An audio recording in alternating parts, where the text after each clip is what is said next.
Hello. So this is question number 26 from 2020 June CSIR Mathematical Science. So we have given two functions f and g which are continuous on the closed interval 0 1, and we have given two conditions that f of 0 is equal to f of 1 equal to 0 and g of 0 equal to g of 1 equal to 1, and also f of half is greater than g of half. We have to find which of the following statements is true. So if we draw this both the functions f and g, how will it will look like? So we have, okay, so we can put like this is 0 and this is 1, and somewhere in between it is half. Okay, so from the g condition, g equal to 0, g equal to 1 1, so we can write it. So we can draw this gx simply like this. Okay, we can change that. So we can plot the gx function as, so this is the gx, right? G equal to 0 and g equal to 1 it is 1, and for f equal to 0, f equal to 1 it is 0. So we can draw the f function of f as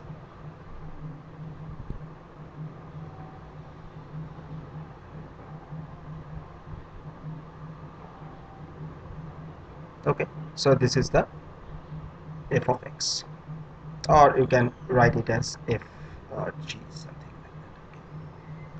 So this is the function g, and this is f. Okay, so now let's check the options. There is no t in the closed interval 0 comma 1. So here you can see actually there are two intervals of this. So there are two t which belongs to this closed interval 0 comma 1, right? So here are 2 points. So from the option you can see that 1 2 4, these 3 options are incorrect. The option 1 is telling there are no t belongs to this interval 0 comma 1 such that ft is equal to gt, and there is exactly one this interval t in the 0 comma 1 such that f equal to gt, and the point number 4, option number 4, is infinitely many. But in the option number 3 you check that there are at least two, this 2t belongs to this in the closed interval for which the function ft is equal to gt. So we can eliminate the 3 options, and our correct this option for this question 26 will be 3. So let A be an n by n matrix. So this is question number 27. A is an n by n matrix, and such that the set of all non-zero eigenvalues has exactly r elements. Then we have to find which of the following statements is true.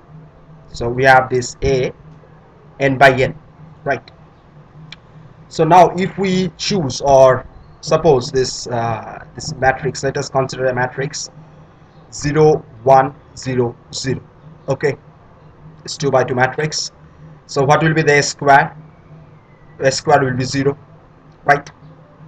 So A is a nilpotent matrix, we can say nilpotent matrix. Okay, so what will be the eigenvalues of this? So eigenvalues will be of this matrix A will be 0 comma 0. Okay,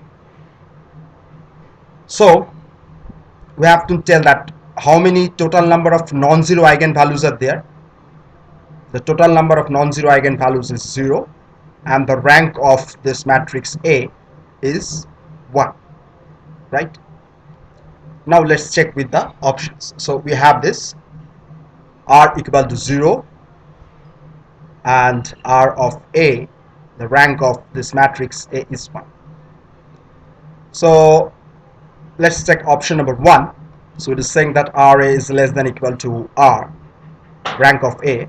So R of A is 1 and R is 0.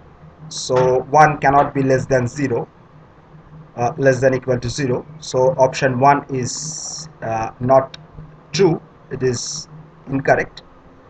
So let's check with the option 2 first.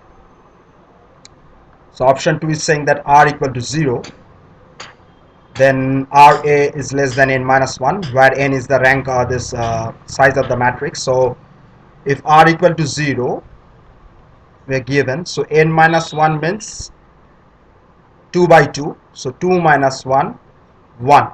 Okay, so from here you can say that RA is also 1, so it cannot be less than this n minus 1, hence it is not correct. It is also incorrect, the option number 2. Okay, let's first of all check with the option number 4. Okay, so we know that the option number 3 will be correct. Why? Because okay, let's check with that RA is 1 and it is greater than equal to 0, so we can say that yes, our option 3 is correct. Let's check with the option 4.